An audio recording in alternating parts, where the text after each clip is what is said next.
Kyambogo University is a unique university with a niche in engineering, vocational education, teacher education and special needs education.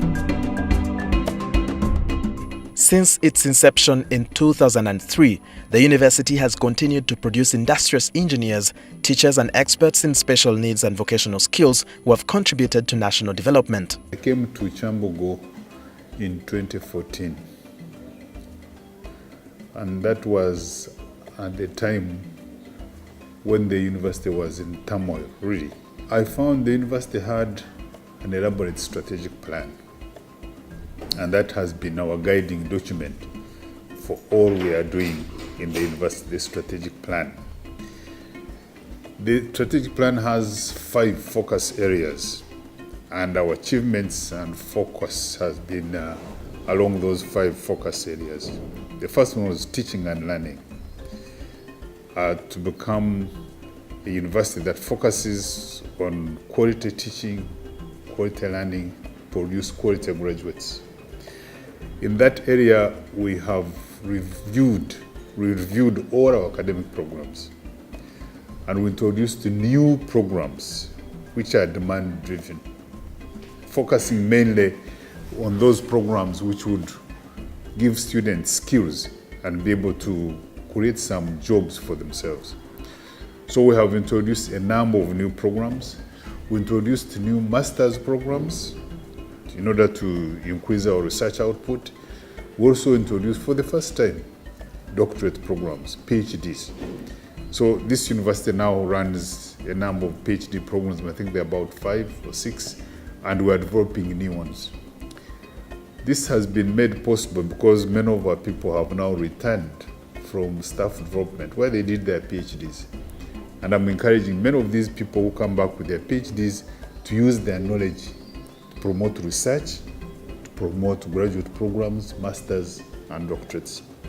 Kyambogo University has the mandate to credit, supervise, develop the curriculum and assess the teachers at 4 levels, namely early childhood, primary, secondary and tertiary teacher training.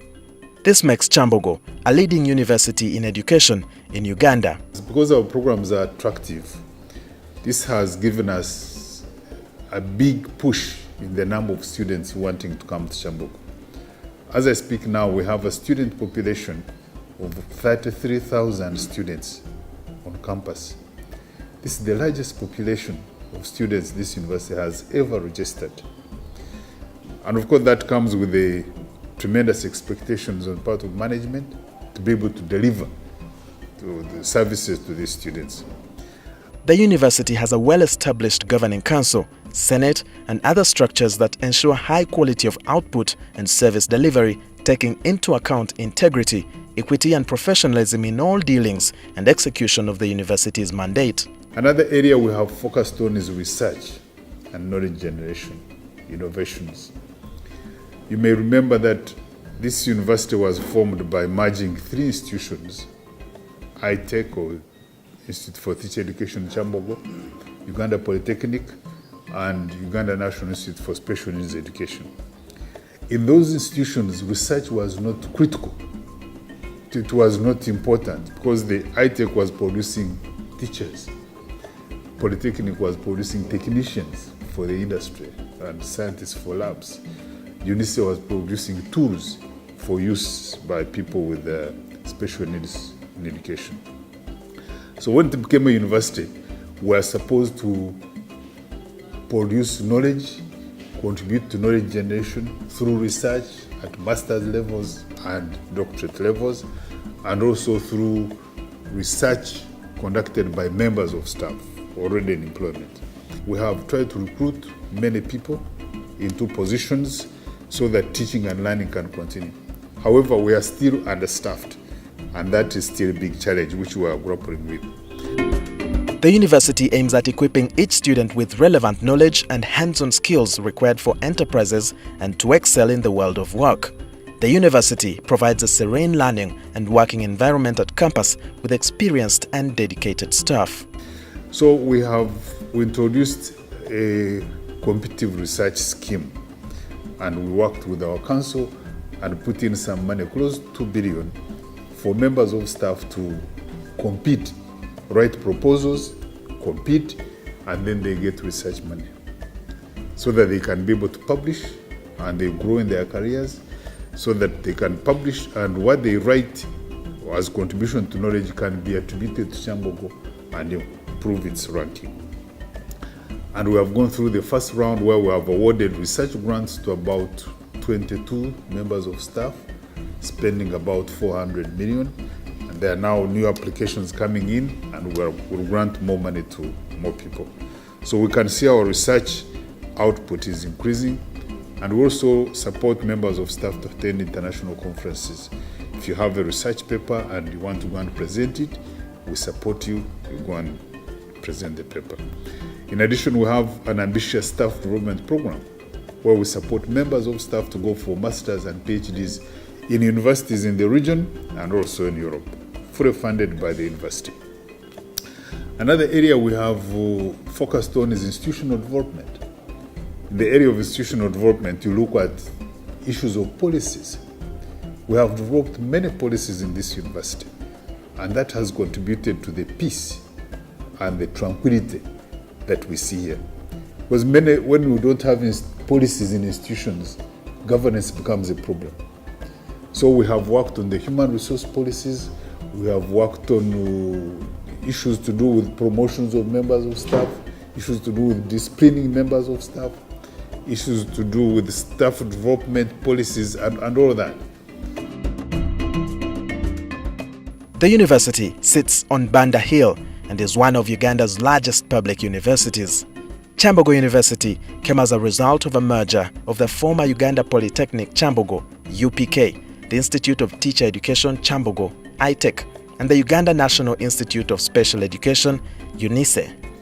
So we have had policies which have helped us to move the university forward, because we have policies that govern how the university is run. The issue of funding, we have not improved our funding base markedly, because largely we are funded by government, but because of the large student numbers, our total income has increased.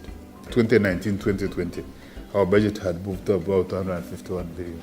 So our base, financial base is also improving. We also have a resource mobilization policy, which has been approved by council, which will guide us on how we can mobilize resources for the university. But we must do this in line with government, so that government can allow us to use the resources we generate here to develop the university. Kyambogo University has 6 faculties and 2 schools with about 30,000 students on campus and about 34,000 students in affiliated institutions.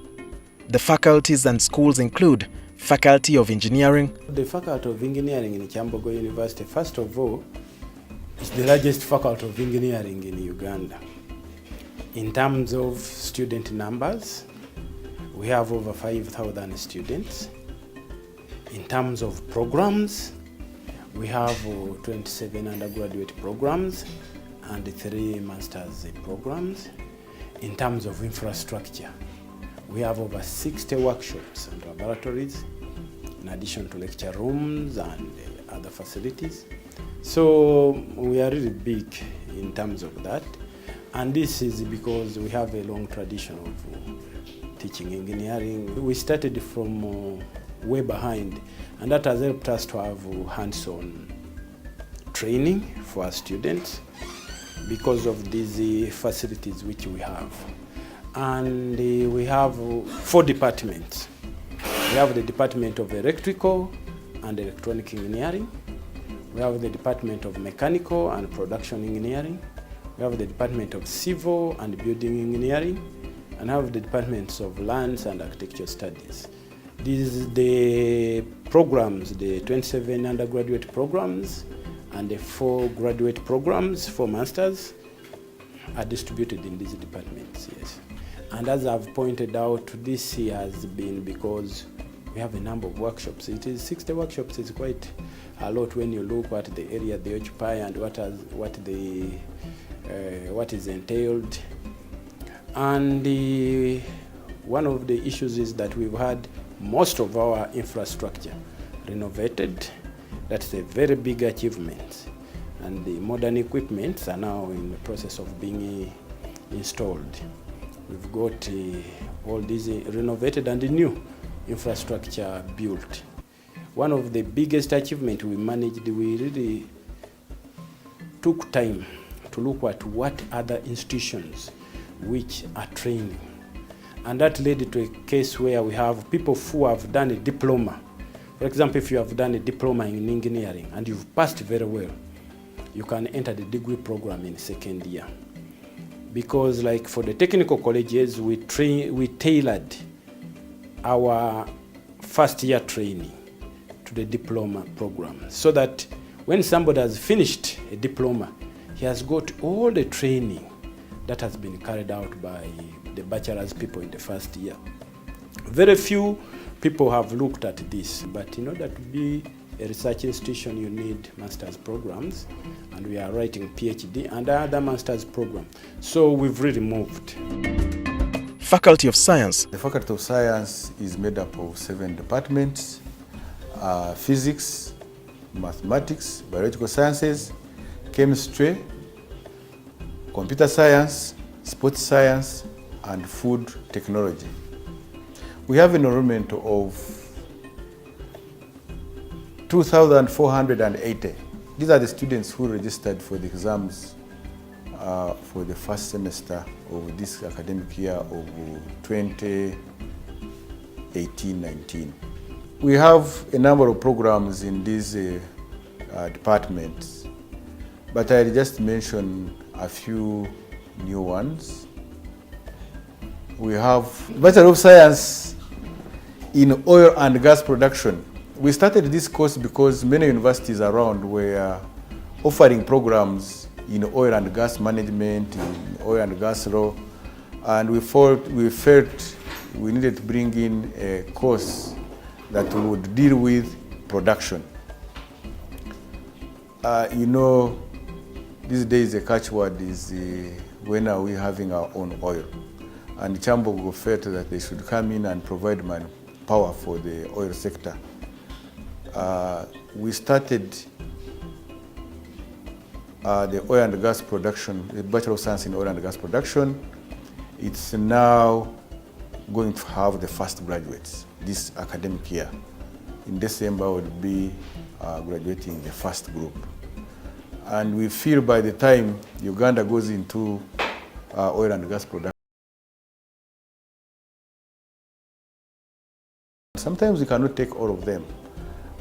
But I am really happy that Kyambogo now, the parents, the students will give Kyambogo University first choice, because it is known to be a hands-on university.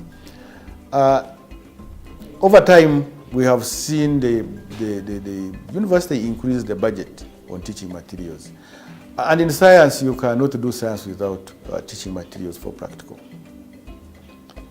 To me, when students come here and have hands-on, they also go and market the university. So, and we really hope that we shall continuously increase on the amount that is allocated to the purchase of teaching materials. Faculty of Special Needs and Rehabilitation. The Faculty of Special Needs is put in place for about 3 major reasons. The first reason is the training of teachers who are supposed to work with children with disabilities and other special needs. The second reason is the training of community workers to be able to screen, identify, and assess children with disabilities. And the other group that we train are those who rehabilitate those who did not manage to go to school, persons with disabilities who didn't manage to go to school, but they need to be brought into the limelight, what we call the lifelong learning, previously called adult education. The fourth thing that we do is production of materials that help to rehabilitate persons with disabilities. I should add that we do not train persons with disabilities per se, but we train persons with disabilities and other people ordinary people like you and me, who should develop the skill to identify persons with disabilities, rehabilitate them, and empower them to be useful members of their community and the country. In fact, training in special needs education is based on Sustainable Development Goal number 4 of Leave No One Behind. We train teachers in special needs education. We train sign language interpreters. All the interpreters you see on TV have training coming out of Kyambogo. In fact, it's only Kyambogo that trains sign language interpreters. We train community-based rehabilitation workers. And some of our courses have a small intake because of the nature of their training. It's a one-to-one training. For example, the class of sign language, we would like to have between 25 to a maximum of 50. A class of teachers for special needs, for them to learn Braille, for them to learn sign language, for them to learn all these other skills, we need between 30 to 60 teachers. There they will get very good training, because teaching Braille, it is every time you have a lesson, you have to mark. In fact, it's almost like working in the secondary schools, where you have to mark every lesson that you teach. Sign language, one has to sign on a TV screen, and somebody has to voice, and you have to mark all the 2 people before you progress. So the intake for those groups are few. But I would like to say that we have a very large intake in the groups of community-based rehabilitation, because they are the ones needed in supporting the work of non-governmental organizations working in the area of disability. We have a very large intake in in community development and social justice. So far, we have up to 1,280 students in this faculty. The numbers are increasing. In fact, it is only one course which the number has come down because people do not understand it. That course is on mobility and orientation. Mobility and orientation is a very important course. How to push a wheelchair? People may think everybody can do it. No. You have a skill that you have to take when you are going down the slope, the skill that you have to take when you are going up the hill, the skill that you have to take when you are dealing with rough places. Those are the skills we train here. We train skills on how to guide a person. We have specialized areas here. We produce Braille materials. If you bring us your book, internationally, we are supposed to change it, what we call transcribe. We are supposed to transcribe it into Braille for the use of persons with visual impairment. The Constitution of the Republic of Uganda, for example, we have brailled it. Policies on disability, we have brailled it. We also produce white cane. We are in the process of starting to produce foldable white canes. White canes are those white sticks that persons with visual impairment use. It's very important that they are produced nationally so that they are cheap. Faculty of Vocational Studies, Faculty of Education, Faculty of Social Sciences, School of Management and Entrepreneurship, and Graduate School.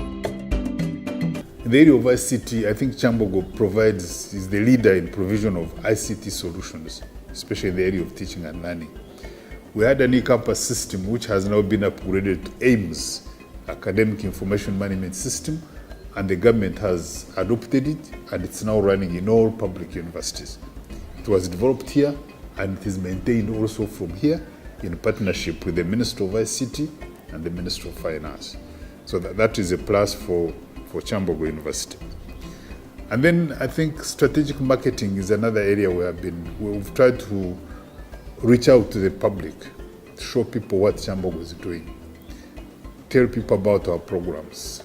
So all in all, I think the university has grown markedly in size, in stature, and both national and international recognition, which was not the case about 5-6 years ago.